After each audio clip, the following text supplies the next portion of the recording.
আমাদের কলপারে একটা কি বেরোচ্ছে, এটার কি নাম তোমরা কি বলো? এই যে দেখো এটা কি নড়তেছে না তো, চুপ করে এসে এতক্ষণ লম্বা হয়েছিল তাই। হ্যাঁ এটা ওই দিক থেকে কোথা থেকে যেন আসছে, একদম মাটি পাথরের মতনই বুঝে দেখা যাচ্ছে, কেউ হঠাৎ করে বুঝতেই পারবে না। লবণ আনি দে যেত লবণ এনে দেতো, থামে তো। ও মা, হ্যাঁ তো সত্যি ইসে যোগগুলা। ও মা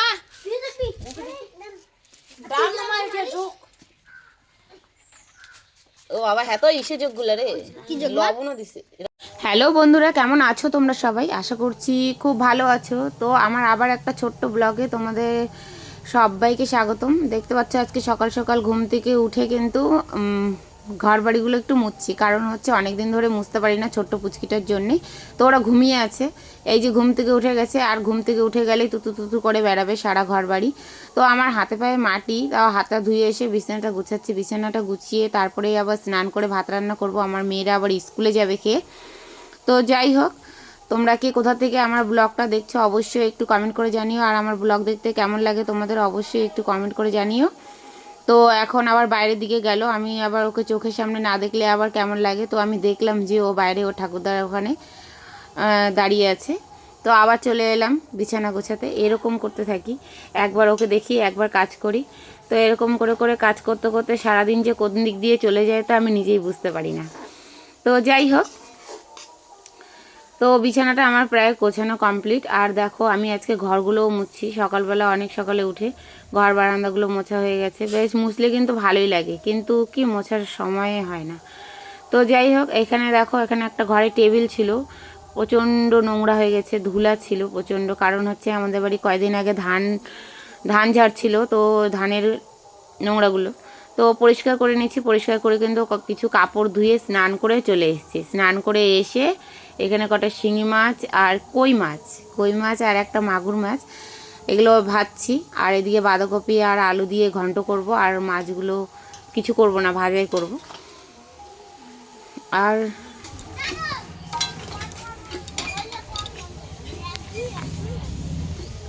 বেবি ভাত খাবে না শোনা? নষ্ট হয় না,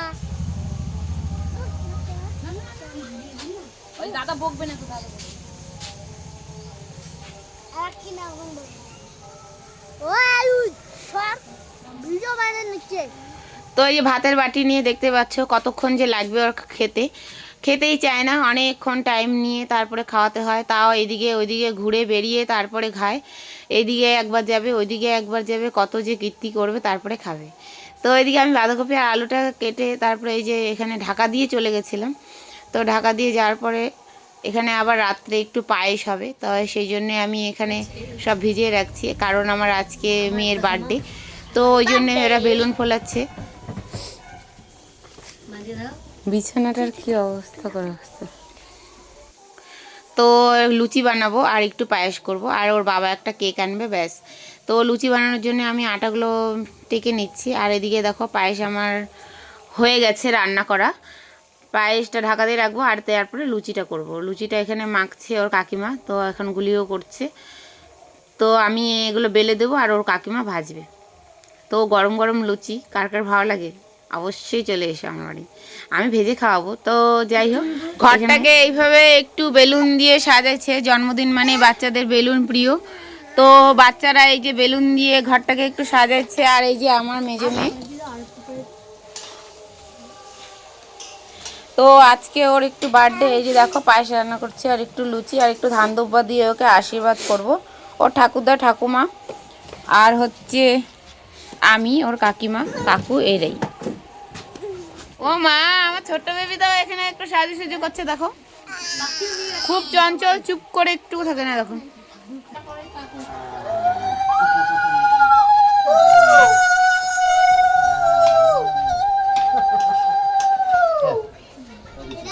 এবার একদম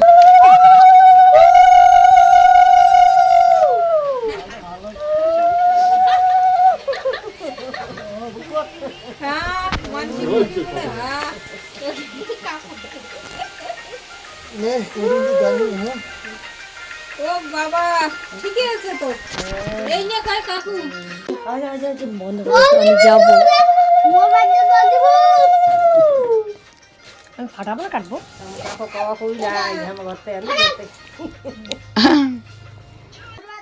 দাদু মোক 100 টাকা দিছে মামা 100 টাকা দিছে আর এই বুড়ি টাকা লুকিয়ে দিয়েছিল আমি বুঝি নিছি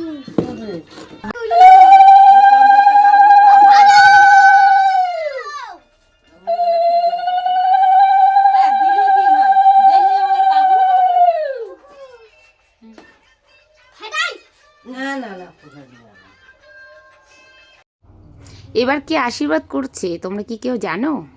এক এক করে সবাই আশীর্বাদ করলাম, এবার ওর দিদি ওকে আশীর্বাদ করবে। তো আশীর্বাদ করা হয়ে গেল। তো তোমরা সবাই ভালো থেকো, আমার মেয়েটাকে একটু আশীর্বাদ করো যেন ও আগামীতে ভালোভাবে মানুষ হতে পারে পড়াশোনা করে। তো একটু লুচি খাইয়ে দিল। তো এদিকে ছোট্ট বেবিটাও চুপ করে বসে আছে। Happy birthday to you, happy birthday to you, happy birthday to you Nali, happy birthday to you. নে কেক খাও।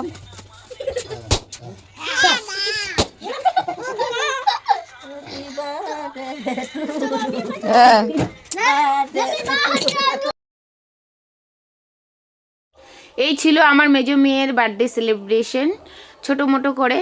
তো যদি কোনো দিন সামর্থ্য হয় তাহলে বড়সড় বার্থডে সেলিব্রেশন করব, জানি না কবে হবে। তো যাই হোক, তোমরা আমার পাশে থেকো এবং আজকের ব্লগটা দেখার জন্য